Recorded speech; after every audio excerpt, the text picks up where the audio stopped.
Hello, welcome to EPG Pathshala. I'm Aparna from IT Bombay, and I'm going to discuss about a module on politics of land and infrastructure development, which comes under paper Sociology of urban transformation. This module will lead us to an understanding of the politics and regimes of land appropriation for public purpose from private owners and of infrastructure development in the urban context in India. Meeting urbanization and industrialization needs, infrastructure and land development. If we look at the level of urbanization, which refers to the ratio of urban to rural population, then definitely India is urbanizing. The level of urbanization in 1951 was only 17%, but currently it stands around 31%.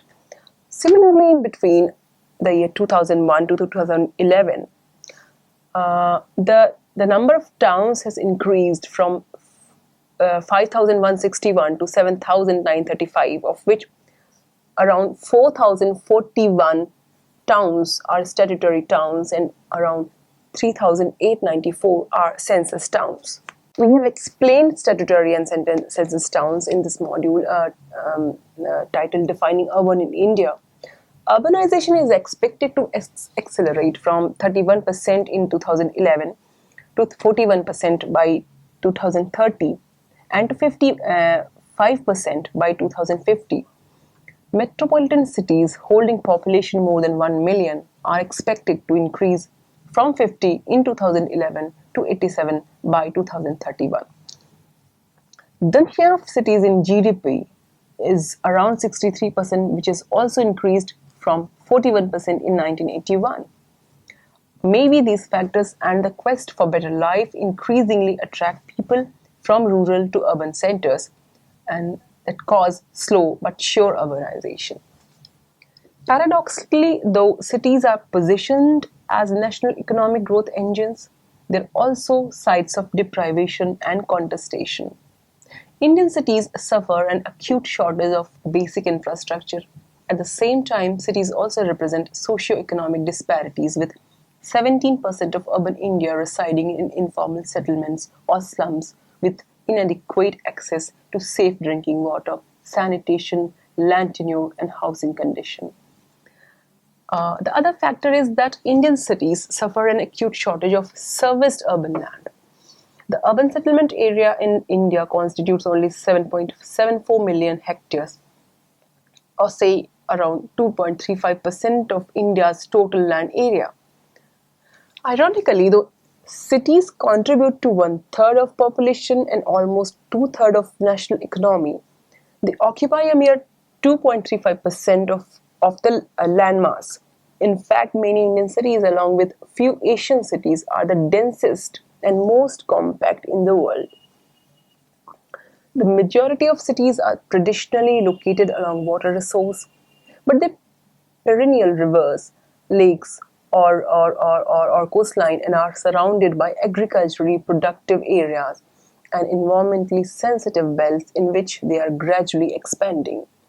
The peri-urban areas or fringes of cities and their agglomerations are fast transforming into haphazard growth, unauthorized colonies, informal settlements, piecemeal commercial and social amenities, development and inadequate infrastructure and social amenities.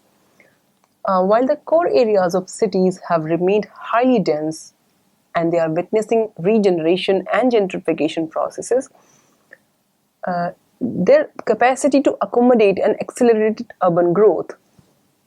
Cities are thus expanding into peripheral agricultural areas as well as decongesting core cities of non-fructuous informal settlements and gentrifying them with economic and leisure activities and infrastructures. In both components of the urban growth story, land is being forcibly appropriated. These two processes cause displacement of both farmers and slum dwellers from their residences, livelihood opportunities, and social networks. Cities are seen as a growth engines and vying to be world-class. They appropriate land for beautification and luxury projects such as river and lakefront developments, international airports, stadium, logistics parks, etc. And this is all done to attract global capital rather than for basic infrastructure and social infrastructure. This phenomenon has gained prominence in the last decade after the implementation of the national government's flagship investment program, Jawaharlal Nehru National Urban Renewal Mission (JNURM). It is important to note that apart from urbanization, industrialization process also consumes land on large scale. The industrial development that is seen in the form of industrial estates, special economic zones, specialized industrial parks, investment zones, and special investment regions, petroleum, chemicals, and petrochemical investment regions, and industrial corridors, they require land which will be appropriated from private landowners and most likely farmers. The creation of SEZs following the SEZ Act of 2005 have added substantially to already aggravated land relations in India. And in such a situation, let's see and discuss how the development story that India is progressing on. Why do cities need private land for public purpose? Cities need private land for public purposes such as basic infrastructure, social infrastructure, and economic activities. The basic infrastructure includes roads, bridges, and flyovers, water supply network, source development, and treatment plants, sewage network and treatment plants, solid waste management system, including disposal and landfill slides, public transport system, power generation, transmission, and distribution, also for communication networks and systems. Social infrastructure includes health, education, recreation, and cultural amenities. City peripheries often become sites of industries for spurring economic growth. From the earlier focus on industrial towns by public sector units, such as steel towns, and estates by State Industrial Development Corporation, the focus has now shifted to industrial estates by private sector or through public-private partnerships. Most of these industrial agglomerations are located outside city limits, and the government does not get involved in direct acquisition of lands for them from the private owners, but rather supports it in negotiated purchase for the PPP or private industrial entities. Land for defense and cantonments, natural disaster management, and emergency services is also designated public purpose, but the above three, that is, basic infrastructure, social infrastructure, and economic activities, form major components. It is, however, ironical that those cities are on one hand facing severe deficits of both basic and social infrastructure, on the other hand, globalization and neoliberal agenda at local level are compelling city to vie for world-class city identities and for inflow of global capital. Towards this aspiration, cities are investing in beautification and luxurious projects such as lakefront and riverfront developments, smart city enclaves, high-tech financial hubs, logistic parks, etc. Also, in flyovers and new road links, international airports, stadium, etc. Thus, on one hand, parts of cities are struggling with access to even basic infrastructure.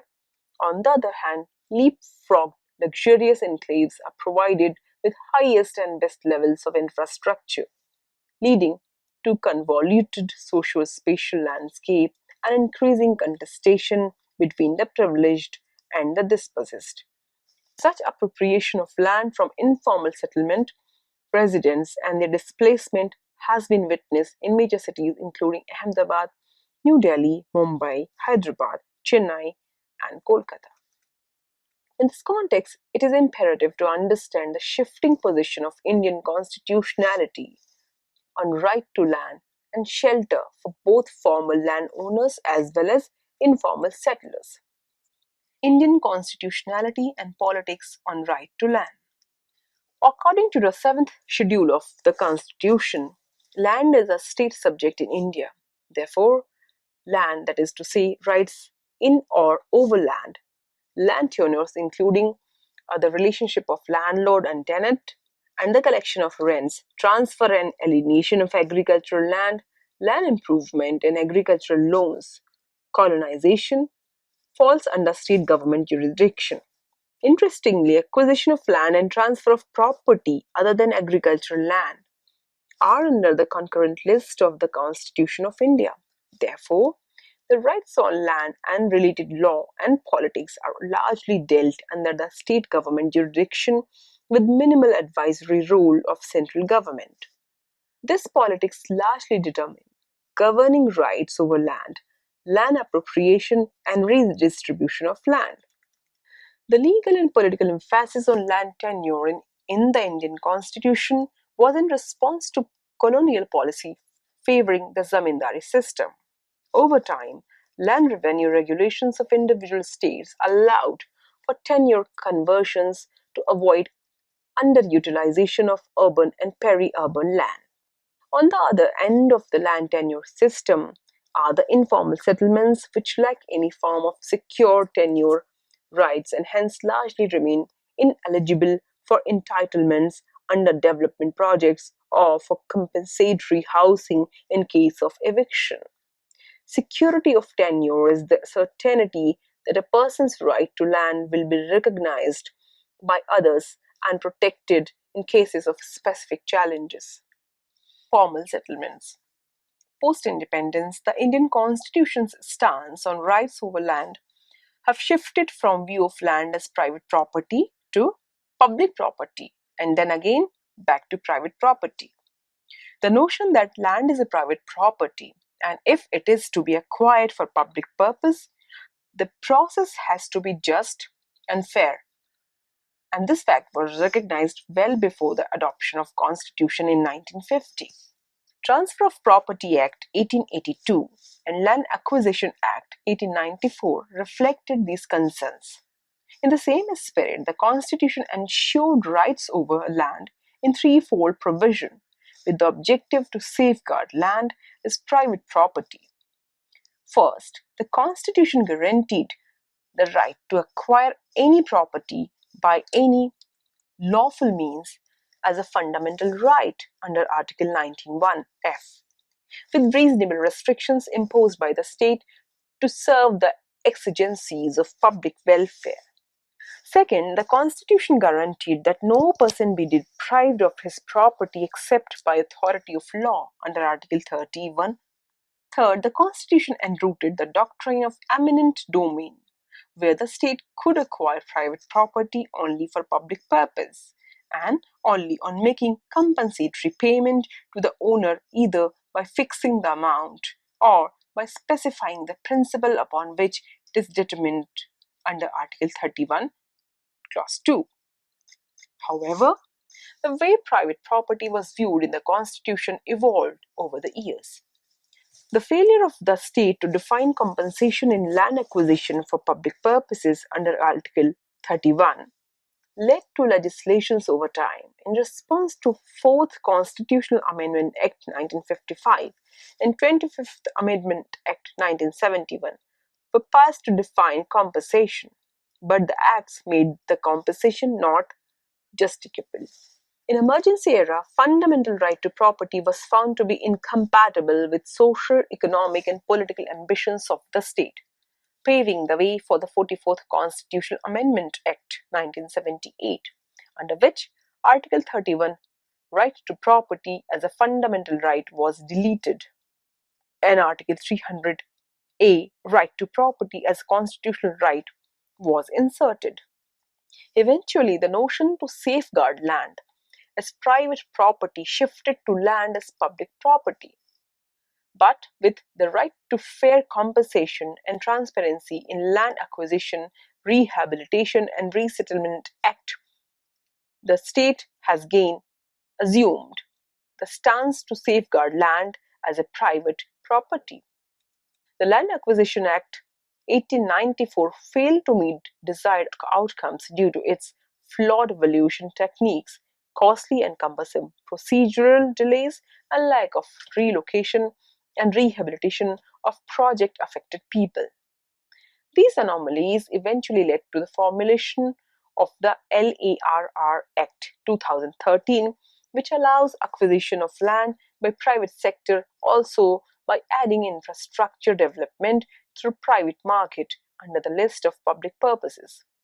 But while doing so, it mandates prior consent of minimum 80 and 70% of landowners in private development and PPP projects, respectively.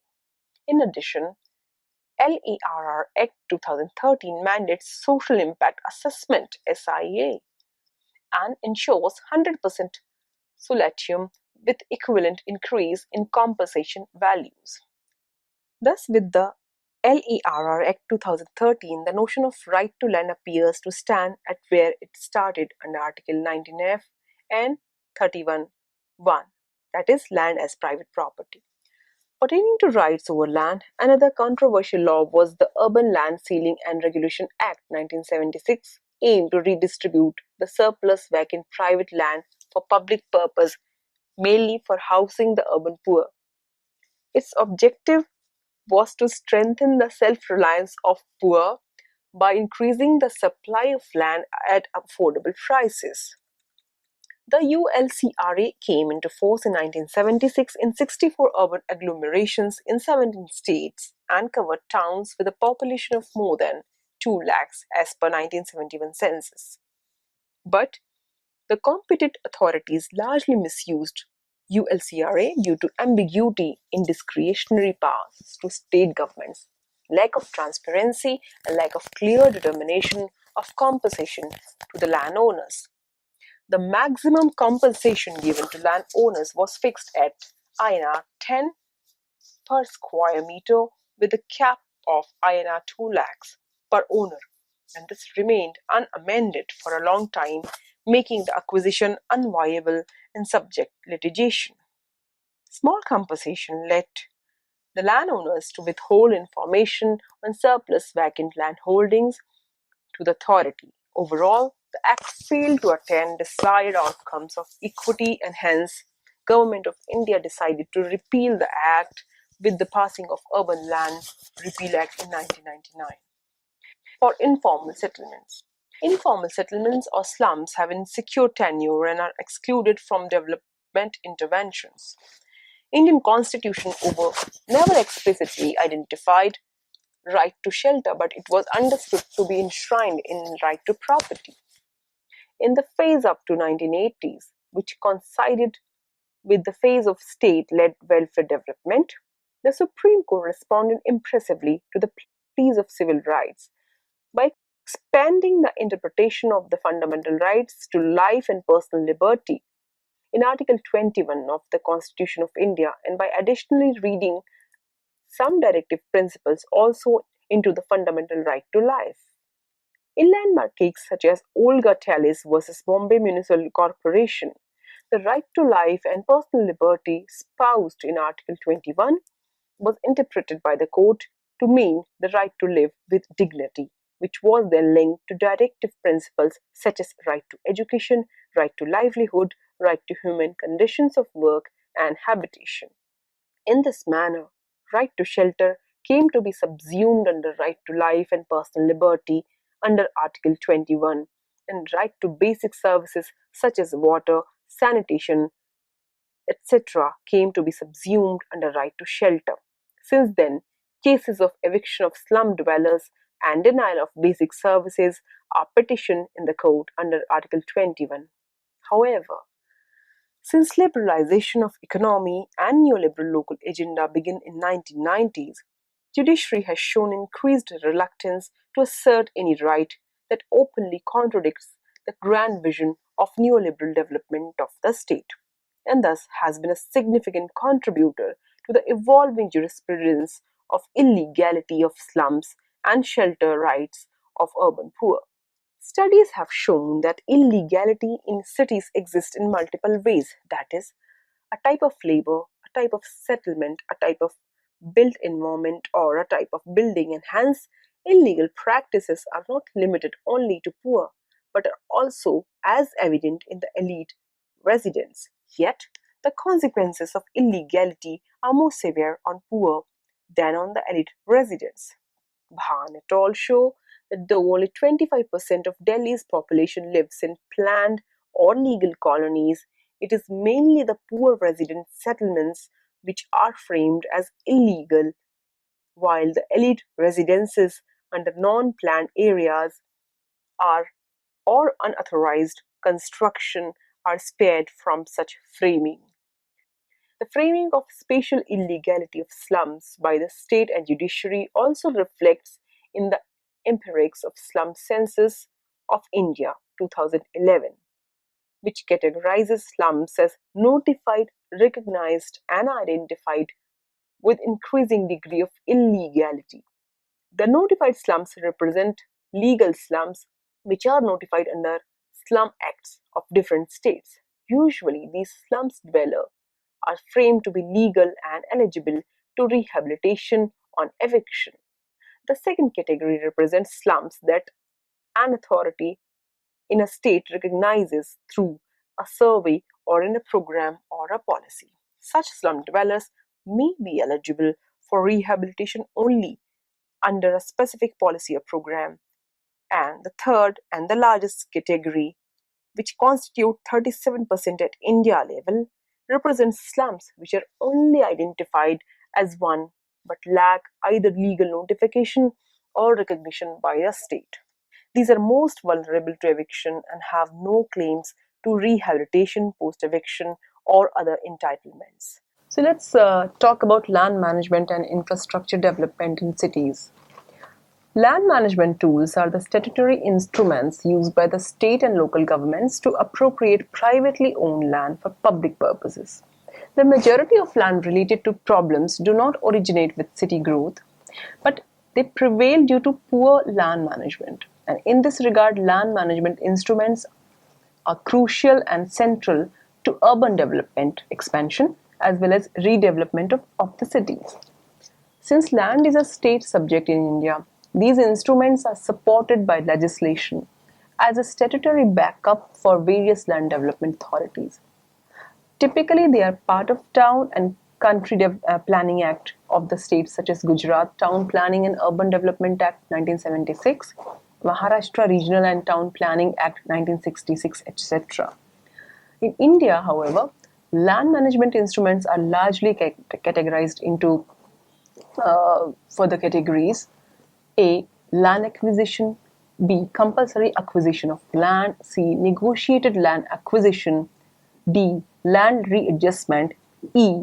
Land pooling. F. Town planning schemes (TPS). G. Transferable development rights (TDR). We'll also talk about how acquisition of land occurs for development. In India, land acquisition is the conventional method of stocking land for public purpose. But since its enactment, it continues to remain controversial and debatable instrument in terms of social justice and equity. Even after constant amendments of Land Acquisition Act 1896, the process continued to be time-consuming process and contentious. After the independence, successive governments have used this act as a means of building mega projects with mega payments of compensation to landowners.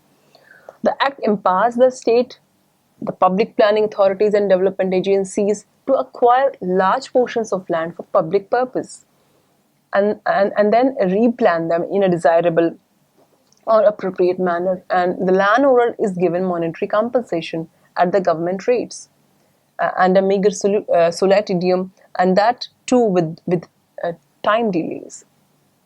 So this act was comprehensively amended by Government of India in 1984 with a central stipulation that the acquisition procedures would have to be completed and the compensation paid by the collector within 3 years of the preliminary notification. Despite this, the process of payment of compensation continues for 15 to 20 years after land acquisition.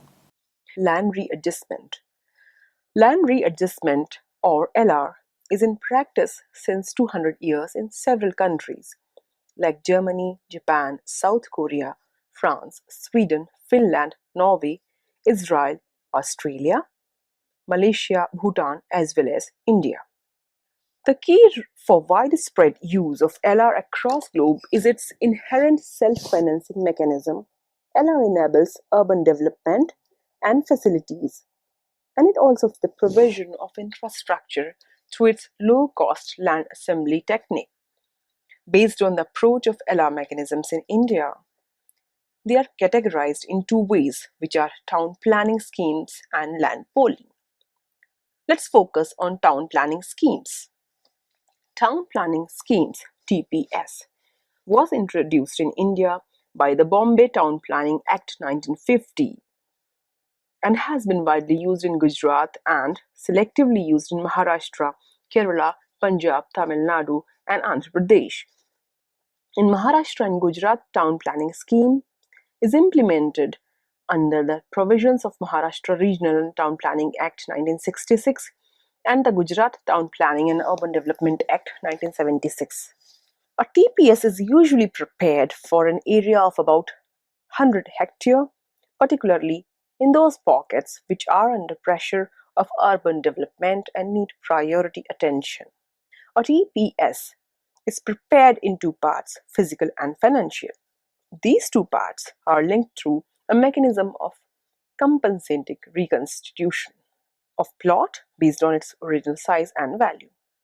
The scheme is conceptualized as a joint venture between the local authority and the landowners who voluntarily agree to pool their land, redistribute the reconstituted plots of land among themselves, and share the development cost. A TPS is implemented by the authority only after 70 to 70% of the landowners have given their consent. Let's talk about land pooling. Land pooling in India is misinterpreted, same as TPS, but it is slightly different. However, both are guided by similar principles of using LR as a statutory, democratic, low-cost land management tool. LP considers the whole neighborhood area as a single plot or entity regardless of ownerships. The fundamental difference is that here a much smaller final plot between 12.5% to 25% or reconstituted plots is returned to the owner after development, and it is not necessarily located near the original plot, as in case of TPS.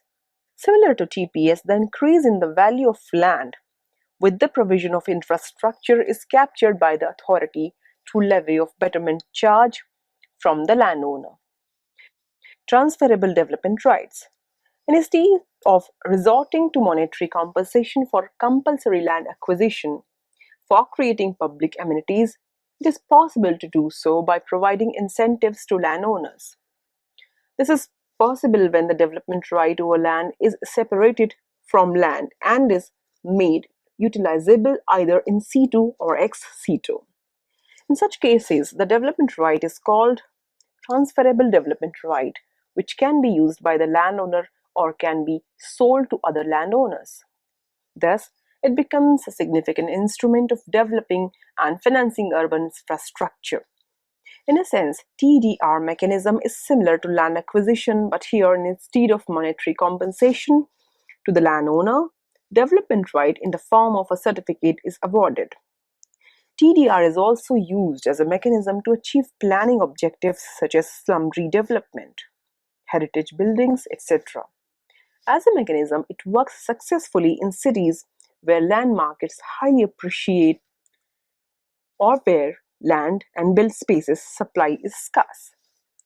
Mumbai was the first city in India to have adopted TDR mechanism in a regulated manner for providing public amenities earmarked in the development plan, for slum redevelopment and for reconstruction of dilapidated buildings. Currently, TDR prices in Mumbai range between INR 5,000 to 6,500 per square feet, and heritage TDRs are traded at a rate of INR 18,000 per square feet. Over the years, the mechanism has resulted in concentration of TDRs in the hands of few with the ability to control prices. To prevent such cartelization of TDRs, Maharashtra state government is planning to dematerialize the certificates issued to landowners. The demat form of TDRs is assumed to bring transparent pricing and avoid control of the market by a few developers. Land readjustment be it TPS or land pooling, is considered a much more democratic, equitable, and inexpensive mechanisms compared to land acquisition. This is illustrated through the comparative examples of ring road development in Ahmedabad and Hyderabad, for which land acquisition and TPS were respectively adopted as land management instruments. In response to the hegemonic appropriation of land from formal landowners through compulsory land acquisition and of informal settlement residents, quite often people have mobilized to claim both right to shelter and rehabilitation, taken judicial recourse, and compelled the state or the local government to acquiesce to their demands and rights. Two such famous cases are discussed. The first case is of Sabarmati Nagarik Adhikar Manch in Ahmedabad. In the recent past, Ahmedabad has experienced significant spatial restructuring through numerous beautification and infrastructure projects, such as bus rapid transit system, ring roads and flyovers, lakefront developments, etc. One such city rejuvenation project is Sabarmati Riverfront Development, initiated in 1997. The proposal envisaged land reclamation along a 9-kilometer stretch of the river for development of promenades, recreational spaces, real estate commercial and residential development, and construction of roads and public amenities. Sabarmati Nagarik Adhikar Manch was created in 2003-2004 by mobilization of these 14,500 slum households which were going to be displaced by the project. Sabarmati Nagarik Adhikar Manch (SNEM's) objective was to negotiate with the state and local government and political parties the right to shelter of slum dwellers in general and the right to resettlement in alternative sites in proximity to the current residences of the households displaced by the FD in specific. Through negotiating efforts, they met with limited success as the state and local government authorities responded with vague assurances of resettling all the slum households to be displaced but did not follow up with concrete actions or share information on the project's rehabilitation and resettlement policy. When it became increasingly clear that there was no mention of rehabilitation and resettlement in the project, SNAM stopped negotiating efforts and took judicial recourse by filing a public interest litigation in the High Court of Gujarat in 2005 with help from NGOs and civil rights activists. Through judicial intervention, SNAM could claim and achieve compensatory resettlement dwelling units nearly 10,000 displaced households, albeit in a non-transparent and ad hoc manner from the local government. The Nandigram case. To promote industrial development, the left-based West Bengal government declared development of chemical hub SAYS in 2007 in Nandigram, which is a small town located around 70 kilometers southwest of Kolkata. The government declared intention to compulsorily acquire around 10,000 acres of land from formal landowners, mainly farmers, covering 29 villages. The land to be acquired was fertile land with multiple cropping and a principal source of livelihood for the landowners. The state government claimed to rehabilitate the livelihoods of the landowners in the industries along with land and shelter, but without a concrete rehabilitation and resettlement policy. Since the declaration of the project and intent to acquire land in November 2006, the local CPIM party, including the local member of parliament, relentlessly attempted to mobilize public support through a series of public meetings in favor of land acquisition in Nandigram and adjoining areas. Protest meetings organized by the CPI, the Trinamool Congress, and others were also simultaneously held. On a score of occasions, even the public meetings organized by the CPIM could not be completed due to the protest of local CPIM members and supporters. This continuous campaign and counter-campaign, coupled with a contentious circular of the implementing authority, the Haldia Development Authority, led the peasants to put up strong protest and resistance. The farmers mobilized to form Bhumi Uchhed Pratirodh Committee (BUPC) to protest against forceful land acquisition. The deaths of BUPC members in this confrontation, media and civil society censure, and pressure from other political parties finally led to the relinquishing of the project and the victory of BUPC in claiming their right to land. So let's summarize what we have learned in this module about land acquisition. In India, land acquisition is the conventional method for stocking land for public purpose, but since in its enactment, it continues to remain controversial and debatable instrument in terms of social justice and equity. Even after constant amendments of this act, the process continued to be time-consuming process and contentious. While the core areas of cities have remained highly dense and they are witnessing regeneration and gentrification processes, to accommodate the accelerated urban growth, cities are thus expanding into peripheral agricultural areas, as well decongesting core cities of non-fructuous informal settlements and gentrifying them with economic and leisure activities and infrastructures. And in both components of the urban growth story, land is being forcibly appropriated.